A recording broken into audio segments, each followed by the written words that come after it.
Hey there, thanks for joining me today in this video. My name is Chris and this is yet another devlog.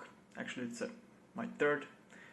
Today I'll be talking to you about what I did like for day 4, 5, and 6 of the Breakout game.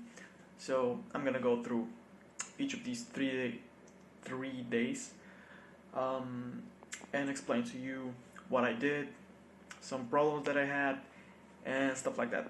So, without further ado, let's go. Alright, so this is day 4.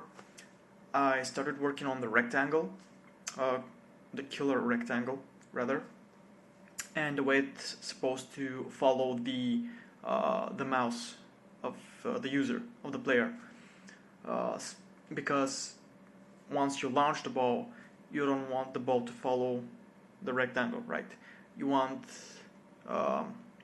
actually not the ball, but the killer rectangle shouldn't follow the paddle. That's the bottom line. So when you launch the killer rectangle, that rectangle shouldn't follow the movement of the paddle or the player.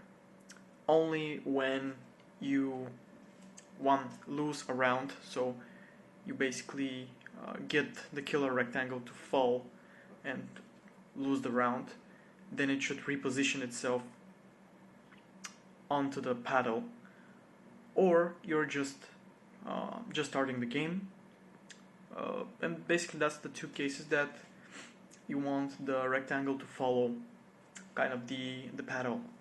But then I changed the way that the ball was launched. So previously I had the ball launched with a space bar, but now I have the ball being launched with the mouse click, with left mouse click. So that was a bit tricky because, you know, I knew how to basically do it. I knew I had to listen for some type of event, but I wasn't sure which event exactly was it for the mouse input. So I had to research that, and I came across this article. Basically, I learned how to listen for left, right, and middle mouse click. So that was a good experience for me. It was pretty useful. Then I think that I started fixing a very kind of nasty bug, which was when you launch the rectangle, it would sort of go between the different blocks, and it will destroy all of them in a row. And that was pretty tricky to fix as well, but I managed to do that as well. And anyways, that was all it for day 4. Right, so day 5, I started working on making the floor, or the bottom wall, a cemetery, basically, for the rectangle, the killer rectangle. Once it basically fall into the bottom, just below the paddle, it basically repositions the killer rectangle where it should be, or where it started in the beginning, which is above the paddle. And of course, I talked about this previously for the day 4, but you know, this is the day that I actually did it. Yeah, so okay, this one I'm going to read because I actually had to write it down so that I can explain it, kind of. So the previous problem that I just explained, I had some problems with it because Unity has rules for when something is considered a collision. And I tried adding a rigid body to both the rectangle and the bottom, and colliders, of course.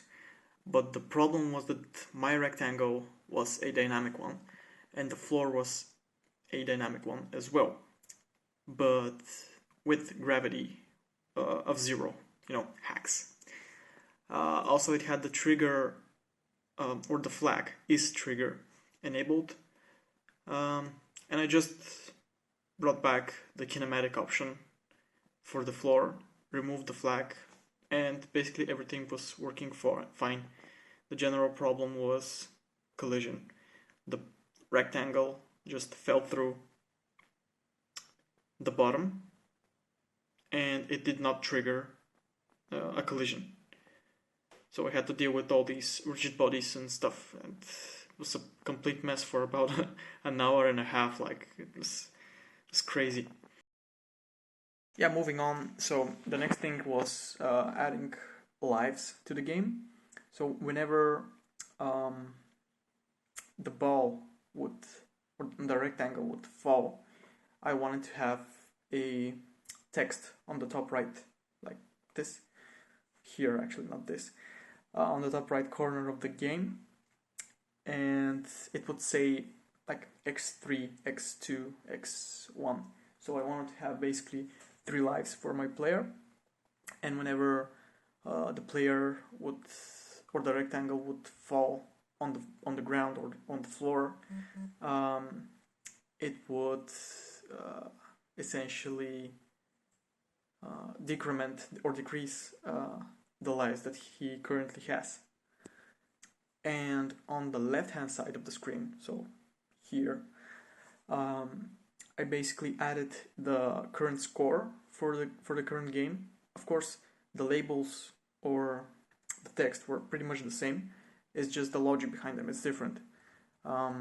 So whenever you hit a block and you destroy it, that score is increased by 1. And when the player or the rectangle hits the floor, that score is remembered or recorded, so that you can continue on from there on the next round. Of course, if you lose, the score is erased. So yeah, probably in the future I'll make a highest score, something like that, for a particular level, because the levels may get harder actually. So yeah, that's basically it, I think. Yes, that's it for day 5. Moving on to day 6. Right, so the last day, or day 6, was pretty annoying, so to say. I had to fix this awful bug, which you can see here on the screen. This was related to the rectangle going in a constant loop, left to right, left to right. And yeah, that was pretty annoying and hard to fix. So I spent pretty much the whole time that I had that day on this thing. And yeah, this is the current state of the game. I'm gonna actually show it to you now. It's pretty playable. Okay, so here I am ready to start the game. I'm running it in maximize mode. So here you can start by clicking the left mouse, and the rectangle basically goes up and down, hits the blocks, destroy them, and you can see that the score is saved. Also, it increases every time you destroy something, and the lives are decremented every time the ball, the rectangle, falls on the bottom.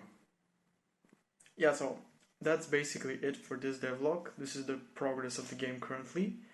Of course, I'm planning on adding more features, polishing the game, because currently it doesn't have a pause or a start menu, and it has a lot of things that you can add and improve upon. But this is the current state.